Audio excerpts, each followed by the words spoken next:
Immigration lawyer, Trump's wall won't work. I saw the system up close as an ICE trial attorney. Simplistic plans can't fix it. In early 2015, I entered a stuffy, packed courtroom in downtown Los Angeles known as the Federal Immigration Court at Pershing Square. I was the Immigration and Customs Enforcement (ICE) trial attorney, and my job was becoming increasingly complex.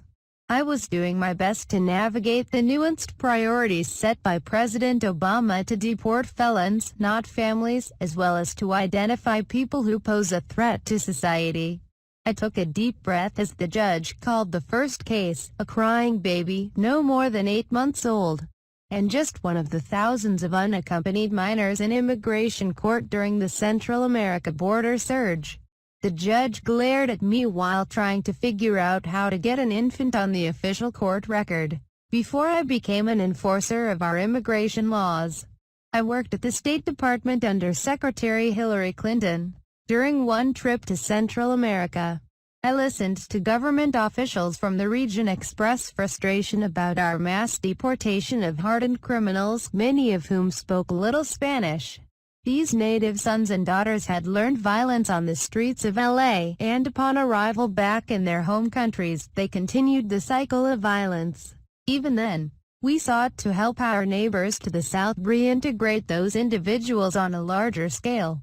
We needed to strike a balance between enforcing our immigration laws at home while also fighting transnational crime arising from gang violence and human and drug trafficking in the region.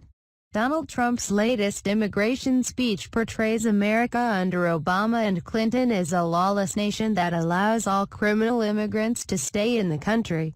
But his fear tactics distort the reality of our system. He claims that it is run by the political elite, but that wasn't my experience.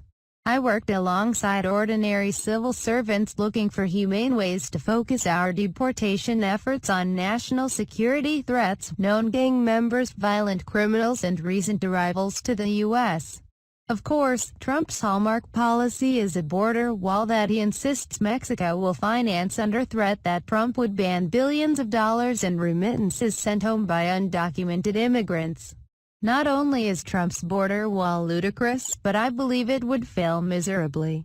As an ICE officer, I visited the wall along the San Diego and Tijuana border, and saw portions blasted by smugglers only to be rebuilt over and over again on the taxpayer's dime. How many times would Trump try to rebuild his multi-billion-dollar wall?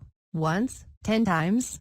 To be sure, we have work to do to secure our border, but the steps we need to take are in the direction of improved technology, increased resources, and reliance on good, old-fashioned American ingenuity to solve this complicated problem. In contrast to Trump's wall-centered policy, Clinton promises to push for comprehensive immigration reform in her first 100 days in office. She has also vowed to defend Obama's executive actions to keep families together and ensure that violent criminals and those who are a threat to society are detained and deported. When I was part of ICE, I reviewed thousands of cases that ranged from violent criminals to innocent babies and their mothers. My goal was to remain true to our values as a nation of immigrants, while also prioritizing the security of our communities. In a system where the individual does not have a right to an attorney, I was constantly balancing the tension between enforcing the law and ensuring that the administrative process moved ahead to determine whether relief was available to the individual. In the end, I decided that nobody wins or loses in immigration court, but everyone leaves feeling scarred.